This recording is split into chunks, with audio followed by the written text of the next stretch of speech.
6 মাস পার হলেই কি শিশুকে মাংস খাওয়ানো যাবে? শিশুর বয়স যখন 6 মাস পেরিয়ে যায়, তখন মায়ের দুধের পাশাপাশি তার শরীরে বাড়তি পুষ্টির প্রয়োজন হয়। সম্পূরক খাবারও প্রয়োজন হয়। আর এই পুষ্টির কথা চিন্তা করে অনেক সচেতন অভিভাবকই একদম শুরুর দিকেই শিশুর খিচুড়িতে মাংস মিশিয়ে দেন।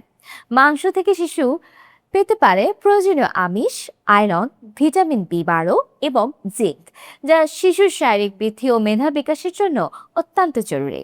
কিন্তু প্রশ্ন হলো, 6 মাস পার হলেই কি শিশুকে সব ধরনের মাংস দেওয়া যাবে? কিভাবে খাওয়ালে শিশুর হজমে সমস্যা হবে না?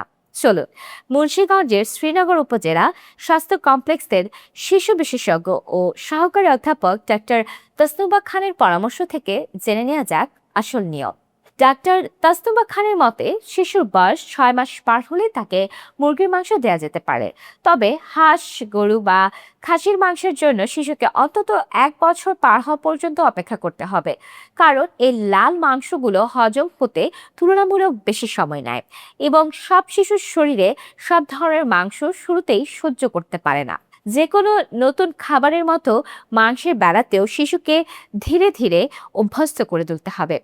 আমাদের পরিবারগুলোতে সাধারণত শিশুকে শুরুতে সুজি বা নরম খিচুড়ি দেওয়া হয়, যাতে সে পারিবারিক খাবারের স্বাদের সঙ্গে পরিচিত হতে পারে।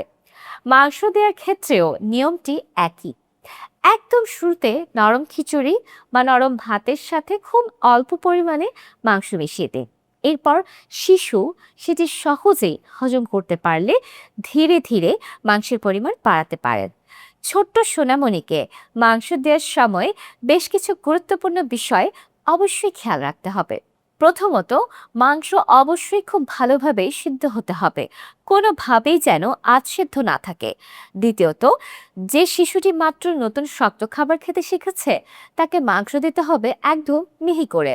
শুরুর দিক থেকে ব্লেন্ড করে অথবা হাত দিয়ে খুব ভালো করে চটকে নরম করে দিলে শিশু তা সহজে গিলতে পারবে।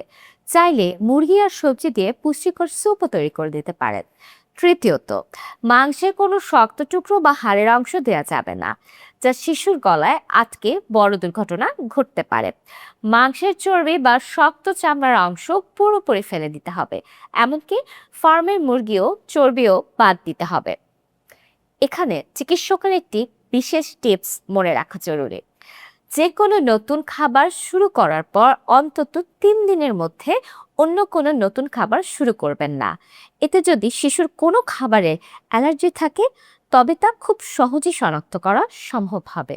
শিশু যখন একটু বড় হবে, তখন তাকে পরিবারের সবার সঙ্গে একসঙ্গে বসে খাওয়ার অভ্যাস করান। এতে সে নিজে থেকেই নানা মদের খাবারের প্রতি আগ্রহ হয়ে উঠবে এবং অল্প অল্প করে মাংসের নানান স্বাদে অভ্যস্ত হবে।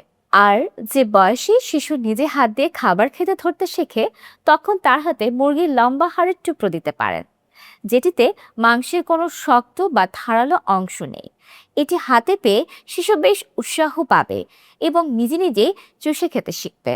আপনার শিশুর প্রথম খাবারগুলোর মধ্যে মাংস রাখার ক্ষেত্রে এই নিয়মগুলো মেনে চললে তার পুষ্টি নিশ্চিত হবে, আবার স্বাস্থ্যের কোনো ঝুঁকিও থাকবে না।